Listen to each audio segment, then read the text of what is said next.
Kevin Sidebottom here. I go around the country and teach leadership teams and sales organizations how to grow influence and trust so that way they can build profits and trust with their customers and their teams. Wouldn't that be nice for you?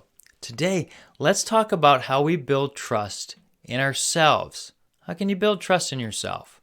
Well, anytime we go off and do something new, we're not as good as if we've done it 50 or 60 times, right? Well, let's talk about what it takes to build trust in ourselves. We're going to talk about a couple things that we're going to have to do. It's going to challenge us. And then I'm going to show you a couple little things that will help build trust in yourself that will net you a big difference in the long term. Okay? So, what can we do to help build trust in ourselves? Well, learn a new skill. Whether you're an engineer or a drafter or something, and you want to be a great manager or a CEO someday, go learn sales. Yeah, that's how I got started in the sales industry. I wanted to be a great manager and lead people. The guy said, great, you need to know sales. And it's taken me decades to go through and understand what that meant. And I'm glad that I've gone through that. But I was not good at the very beginning. I mean, let's just face it. I was awful at the very beginning of learning, and I had to build that trust in myself. Okay? It's like skating or anything else. You're not going to be awesome at it as soon as you do it. And I know when we go on social media, we see everybody's highlight reels, and we're comparing our blooper reels, so sometimes we're tempted not to even try. Well, we have to go off and try.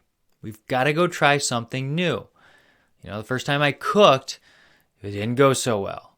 But, after a few years of trying and doing the same recipes and tweaking them a little bit, I've got some great recipes that people go, man, this is fantastic.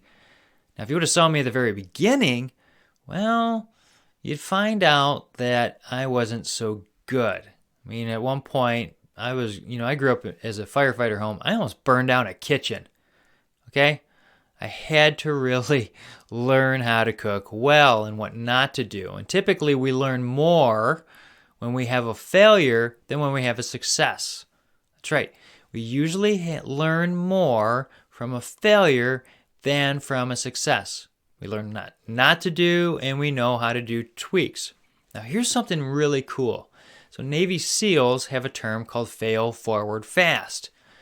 What that means is you move forward. If you get tied up or something doesn't go well, you change course a little bit, move forward. You adjust. You move forward, and then you adjust again and try to move forward. And they call it fail forward fast, which is saying, listen, it's okay to make adjustments. The only time you fail at something is when you totally give up. And we're not here to do that. We're trying to build trust in ourselves. So we need to take small incremental steps. And like the Navy SEALs, it's not like huge leaps. Sometimes it's just taking one step forward. What's one thing you can do to move yourself forward, even if it's one step? Whether it's learn how to tie shoes as a kid or build one of those cool 5-layer cakes or something. Or, do rock climbing and climb the face of this just smooth cliff or something. You got to take small steps and study it and learn. And you're going to have bumps and bruises. It just happens that way. So we have to step outside of our comfort zones. Now that's what we're going to get into right here is we have comfort zones. It's kind of like a bubble.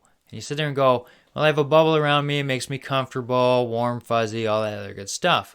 Well, we need to challenge ourselves to take that bubble and expand it a little bit, and then bigger and bigger. I mean, that's why I'm doing these videos. I am actually learning to trust myself on camera, so when I'm doing more of my trainings, I am freely to speak, and I'm comfortable in front of the camera, so that way, when I'm out there on stage and whatnot, I'm not worried about how I'm coming across. I am taking this comfort bubble and making it bigger. Taking one step. What can we do? So focus on what you can do to make that bubble bigger. Now, here's the second thing we need to do. We need to constantly be growing, because if you're not growing, you're dying. That's right. I know it sounds morbid, but we need to constantly be growing. How can you grow? Well, you can read. Yeah, I know it sounds boring. You'd rather watch TV, but here's the deal.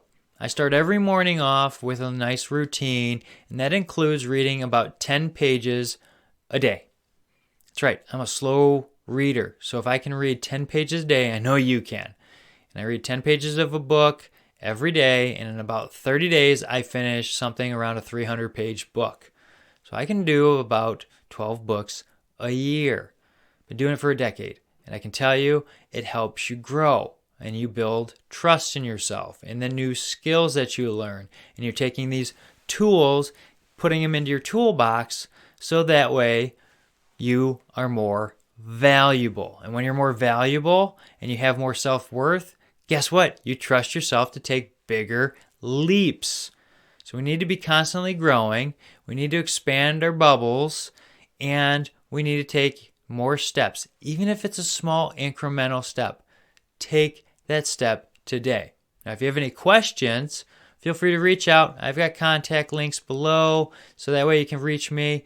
If you like this video, click like, subscribe, share it with somebody that it might help benefit. It's what I'm here to do, is help people. Okay? We'll see you next time.